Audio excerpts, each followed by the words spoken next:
Masihkah membaca punya tempat di tengah hiruk-pikuk dunia digital, atau justru membaca adalah bentuk perlawanan terakhir yang tersisa? Tempat ini bukan milik pemerintah, bukan pula hasil proyek instan.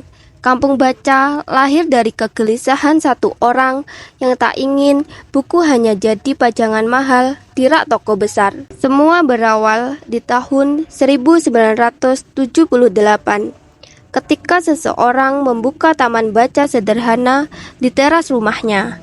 Berbekal koleksi buku pribadi, ia ingin menjadikan buku sebagai sahabat anak-anak di lingkungan sekitarnya. Dukungan pun berdatangan. Ia mendirikan Yayasan Indonesia Membaca dan menggagas kegiatan literasi bersama konsulat Jepang.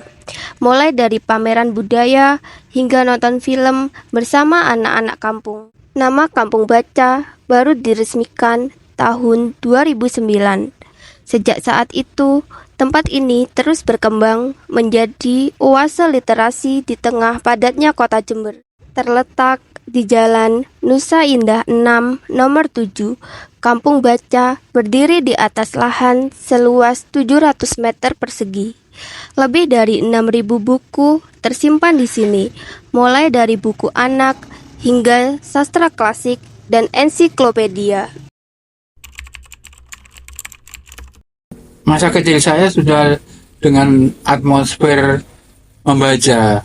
Ya, bisnis ayahku jualan koran dan majalah begitu, di samping tugas pokoknya sebagai pegawai di sebuah kantor gitu ya. Dan pekerjaan seperti itu nggak butuh waktu, jualan koran macam-macam itu. Lalu karena situasi seperti itu mungkin membuat keluarga saya itu suka selalu berkaitan dengan buku, majalah seperti itu ya. Nah, ketika saya waktu sudah bekerja itu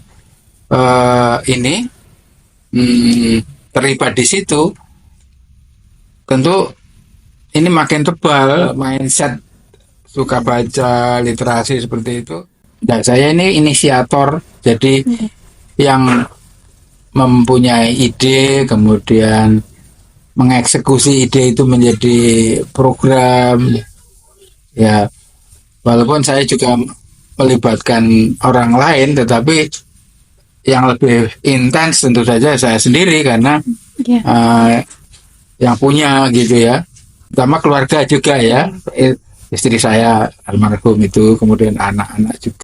Membaca itu sebetulnya tidak sebatas membunyikan huruf, ya, membunyikan huruf, memaknai kata, tetapi juga menerjemahkan fenomena yang di luar itu. Saya lalu memulai dengan menempatkan barang-barang yang memang sudah ada di sini sebelumnya, permainan anak-anak saya, lalu benda-benda yang diwariskan oleh orang tua saya, misalnya ada keris, itu.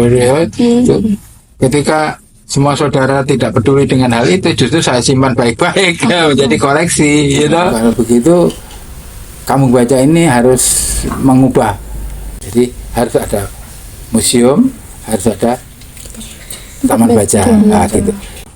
Beragam toh, tetapi walaupun begitu sebetulnya kita bisa memasukkan apapun menjadi bagian dari literasi itu sendiri. Saya punya buku-buku yang terbitan tahun 28 gitu ya, terbitan Belanda itu ada itu, namanya India Album itu. Kemudian saya juga punya buku-buku kumpulan pidato tulisan Bung Karno di bawah bendera revolusi, Sarinah.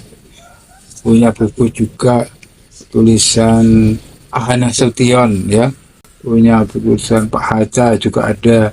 Di luar itu saya juga punya manuskrip. Ya, berdiri itu anak-anak itu kan biasanya itu memang senang baca, tapi di sana-sana terus sama Pak Imam itu dikumpulkan gitu, pertama-tama bermain-bermain, terus dikasih buku bacaan untuk senang gitu, akhirnya terus dibuat kan taman bacaan itu gitu untuk menghibur anak-anak. Pertama main-main saja sebelum ada itu, jadi anak-anak kumpul-kumpul daripada main-main nggak karu-karuan itu. Iya. Kalau ada cerita-cerita itu kan suka anak-anak.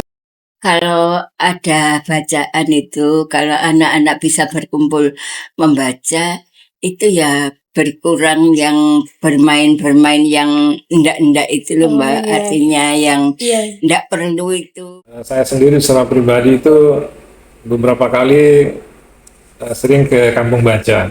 Terutama misalkan acara, pernah suatu ketika kan Pak Iman mengundang kami meresmikan. Karena kadang-kadang kampung baca itu kedatangan banyak buku, banyak benda-benda. Tadi kan kalau nggak salah kalian sudah lihat benda-benda kuno juga kan. Nah, pada saat itu kebetulan Pak Iman sebagai apa namanya istilahnya pemilik kampung baca itu, Pak RT, ayo silakan di gunting pita Pak RT, itu ada videonya.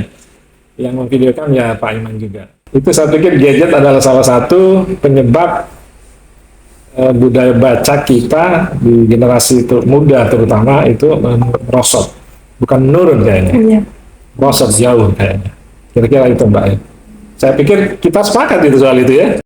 Di tengah kemajuan teknologi dan arus digitalisasi, membaca buku fisik perlahan tergeser oleh layar ponsel dan hiburan instan. Kampung Baca menjadi pengingat bahwa membaca bukan hanya soal menambah pengetahuan, tapi juga merawat kepekaan dan imajinasi. Di masa kini, tempat seperti ini semakin langka dan justru itu yang membuatnya penting untuk dipertahankan. Kampung Baca bukan bangunan megah, tapi di balik kesederhanaannya, tempat ini menyimpan perjuangan puluhan tahun. Selama masih ada satu orang yang membuka pintu dan satu anak yang mau membaca, Kampung Baca akan terus hidup. Bukan karena ramai, tapi karena ketulusan yang menjaganya. Bersamamu ku akan bisa, kau adalah darahku, kau adalah jantungku, kau adalah hidupku, lengkapi diriku. Oh sayangku kau begitu, kau adalah darahku, kau adalah jantungku, kau adalah hidupku, lengkapi diriku. Oh sayang